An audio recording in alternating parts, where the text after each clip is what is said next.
Hey y'all, Dan back at you with another video, and in today's video we're going to be talking about Master Crota's End, specifically Master Crota Challenge. You know, that challenge that came out today where you got to break the entire shield in, some people say 3 seconds. I think it's just got to break it all at one time with 2 or 3 swords, and I do think this is going to be the challenge that the most people are going to struggle with.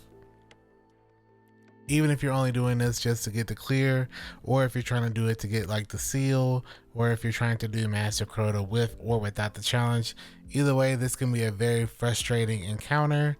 And I think I have a few tips and tricks, and I do think I have a few ideas that can streamline this process for you and your fire team. Now, I'm not saying this is the most optimal, the most, cracked whatever.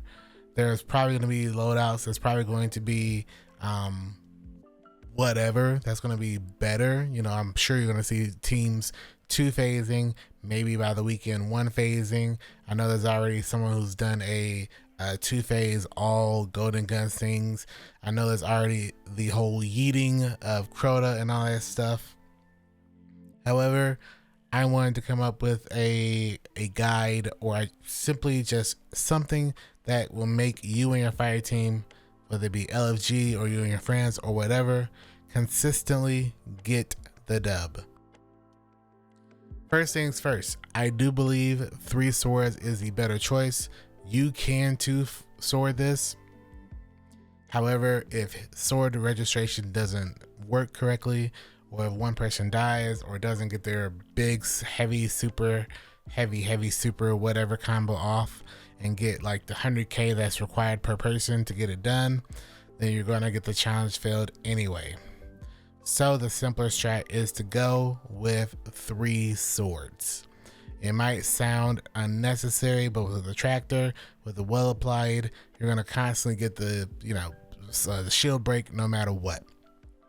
This gives your fire team more freedom to, if they're not the best at doing the sword combos, just to do a heavy slam, then the super, then a heavy slam, and that will always push him to kneeling. A few things I want to mention in regards to this. There are some team compositions I would highly recommend. A few of them are for survivability, a few of them are for damage, and a few of them are for debuffs. First things you want to run are 2 Well of Radiance Warlocks. Some people will suggest 3, but as we'll talk about in a little bit, 2 is the only thing that you got to have. You're having 1 for the opening half of damage, 1 for the ending half of damage. As for exotics for those Warlocks, personally, I would suggest running 1 Cenotaph Warlock, simply to tag the Swordbearer and all the champions for constant heavy, because a lot of your Ackler is going to be beneficial with using your heavy. There's no reason to not use your heavy, whether it be, a solar sword, a quest, lament, whatever your sword of choice is, you want to be able to use it freely and have heavy as often as necessary. After you have your 2 warlocks, I would also suggest 2 titans. 1 titan being a solar titan with bonk hammer. Their super should be Burning Maul. Burning Maul is going to, during damage, stun lock Crota for basically the entire, damage window. This doesn't work during Final Stand, so at that point, if the person wants to run, another super, they can, but Burning Maul still is going to be fantastic damage. Or you can swap out Centoseps at that point and put on Pyro Gale for big burst damage. This means that he won't break the well, so you won't all of a sudden have everyone die. You can keep your healing up, your damage up, your safety, which is the most important thing. Safety is the most important thing. Having that, well always there, having that Burning Maul always there, the entire damage phase is very nice. And if for some reason you do get that well broken, remember we have a secondary well we can apply at the end. We're going to place it anyway. So place that second well at the end. Next thing you want to bring after that bonk hammer titan is a Banner of War Titan. That Banner of War Titan is going to do 4 different things. 1, Banner of War is going to increase your healing and giving everyone passive healing over time. You know, with banner 1, 2, 3, 4, it's going to be faster, so you're going to have more healing. And then you want to also take advantage of the sword buff. 10% damage to your sword increased. So since we're using swords against Crota, we're going to have a free 10% damage buff on top of that. The next thing is going to be our debuff. With that debuff, tractor cannon. It's going to give us a 30% debuff on Crota. With running Strand Titan, easiest way to have that done is just having the Strand Titan boop everything, debuff everything, and it's just very nice.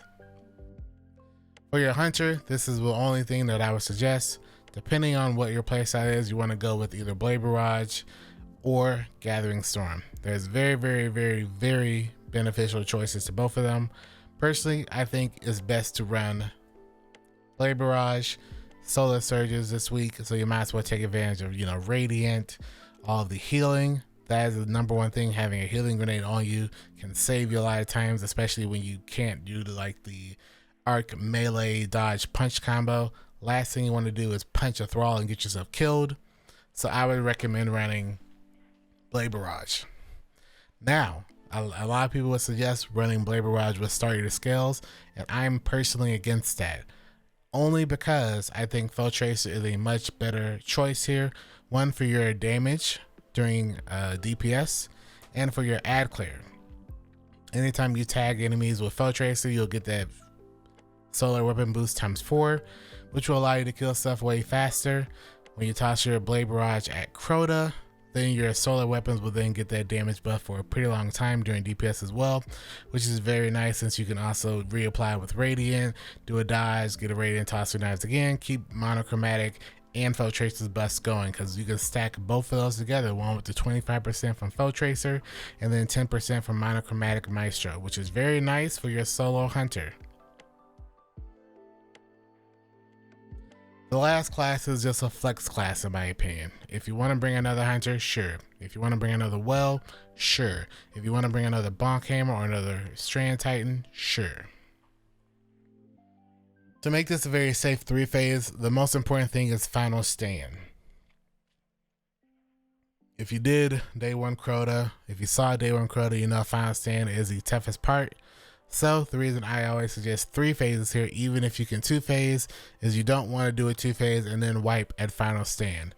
So you do a comfortable 3-phase and take all that extra time, those supers, those heavies, those abilities, whatever, into Final Stand. You'll always get the clear first time. You don't want to, like, you know, push them in 2 phases and then have nothing for Final Stand.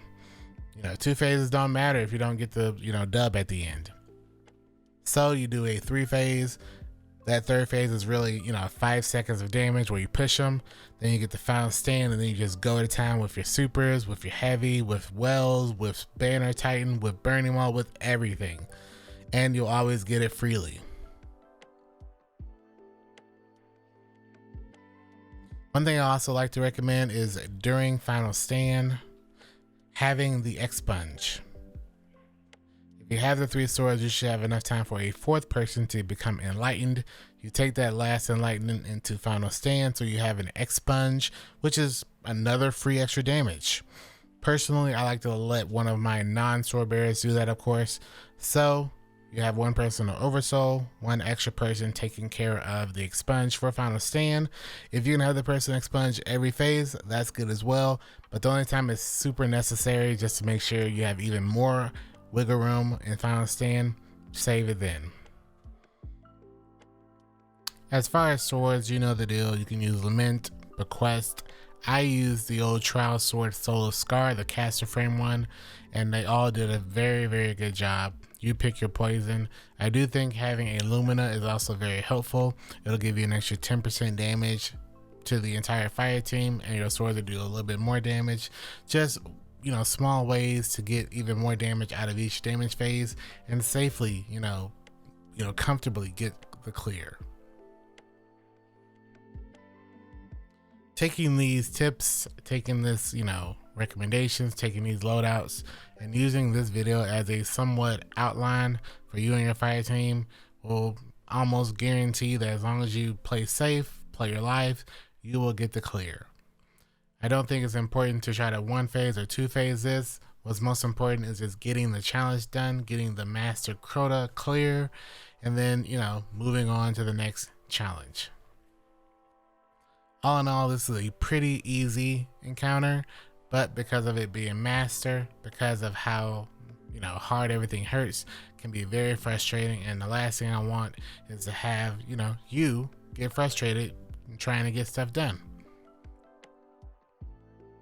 As always, of course, throughout the week, I'll be doing Master Crota helps using this guide. So if you're watching this and you and your team are struggling to get it done, feel free to come through the Twitch stream and we'll try to help you out.